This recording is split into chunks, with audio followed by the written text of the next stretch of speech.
Okay, the discriminant. The discriminant is part of this. Write it down. X equals negative b plus or minus the square root of b squared minus 4ac all over 2a. You should recognize that one. And I'll show you where the discriminant is.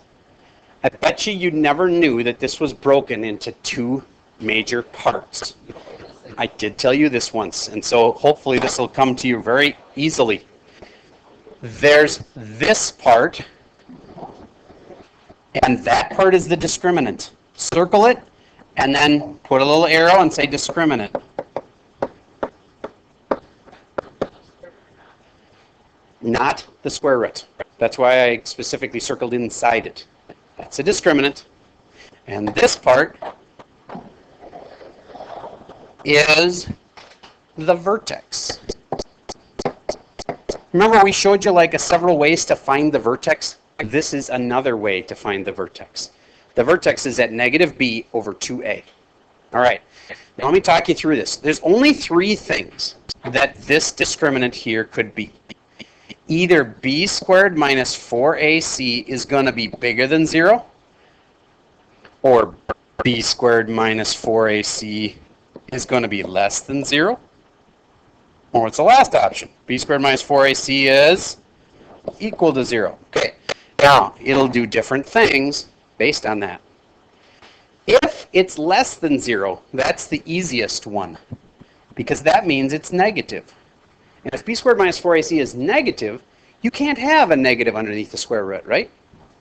And so therefore, there are no answers. The whole thing is just null and void. You do not have answers for that parabola. Now, what do you mean by don't have answers? Right? What I mean is a parabola looks like this. And if the parabola touches, then it's got an answer. If it doesn't touch the x-axis, then it doesn't have real solutions, only imaginary solutions. So if it's up here like this, that's when it's negative. When the discriminant part, this part right here, is negative, that means that it's up here or upside down and down there. That means it's not touching the x-axis. Okay, what's another choice for this thing? This thing could touch twice like this, or it could touch once like that. That's the other two. This is where it's not touching at all, and that's where the discriminant's negative. Okay, if it's positive, then it touches twice. So this one, you have two solutions.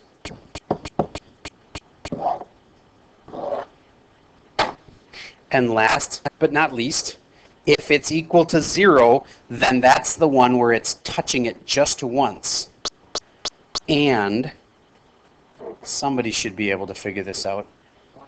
There's one solution, and what is that solution? Yes? The vertex. See the vertex? The vertex is the solution. And look at it. Do you see how when it touches only once that solution would be the very top part of this parabola, the vertex? Or if it was upside down, same deal. Where it touches it, it would only touch once, then it must be touching right at the very lowest point, at the vertex. Okay? All right, so this is really handy, because in a lot of problems, they ask you for the vertex. Let's say that it was a problem about throwing a ball in the air. It makes a parabola. Okay, that's a parabolic flight path. And this spot right here is the highest it ever went. And that's a really common question, to say what's the highest that the ball ever went. That's the maximum. That's also the vertex.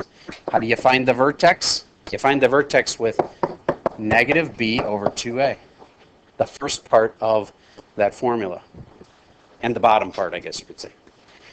All right, so when do you ever use the discriminant? You use the discriminant if you just want a quick answer to whether or not the parabola has one solution, or two solutions, or no solutions at all. And so here's one. Here's a typical example. Please write this one down. Y equals x squared plus 2x minus 7. And if I want to know how many solutions will this have, there's two ways to do it. I could just graph it. And if I graphed it and looked, I might see that it touches twice, and then I know, oh, there's two solutions. But there's an algebraic way to prove it with algebra, and that is that b squared minus 4ac is equal to 0, or it's equal to a positive number, or it's equal to a negative number. So I'd like you right underneath it to put b squared minus 4ac. Then put an empty parenthesis squared minus 4 empty parenthesis empty parenthesis.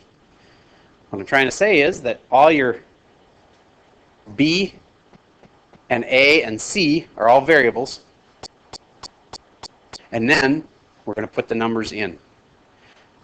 What is b in this particular case? 2. And what is a? 1. There's a 1 in front of it. It has to be a number, not a letter. And c, negative 7. Good. And now if I actually do it out, 2 squared is 4. Minus 4 times 1 is 4 times 7 is 28. And a negative times a negative makes a positive 28. And so the answer is 32. And that is what would be underneath the square root if I was doing the whole quadratic formula. And would it cause a problem? No, because it's positive, and so therefore there are 2 answers. Now, the reason that there's 2 answers, let's go back to the whole negative b plus or minus the square root of, and I know it's 32 now, I just figured it out, all over 2a. The reason that there's 2 answers is because I have to do a plus all of this, and then after I'm done with that, I do the same exact problem except with a minus all of this. Okay, the plus and minus will matter. But if it's 0 in there, you see how there was a plus and minus, square root of blah, blah, blah, blah, blah. If that comes out to 0, then plus and minus don't really matter anymore. If I add 0 or subtract 0, it doesn't matter. It's like it's not even there. And so it's just this, which is what again? The vertex. All right. So now, if I give you a problem, all you have to do is tell me the vertex, not the vertex, sorry. Tell me whether or not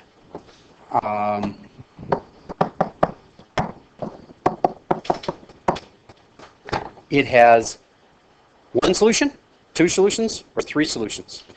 We're soon going to be going to lunch, so as soon as you get this one figured out on paper, and I check, and almost everybody has it right, then we're going to lunch. b squared minus 4ac is what you're supposed to do.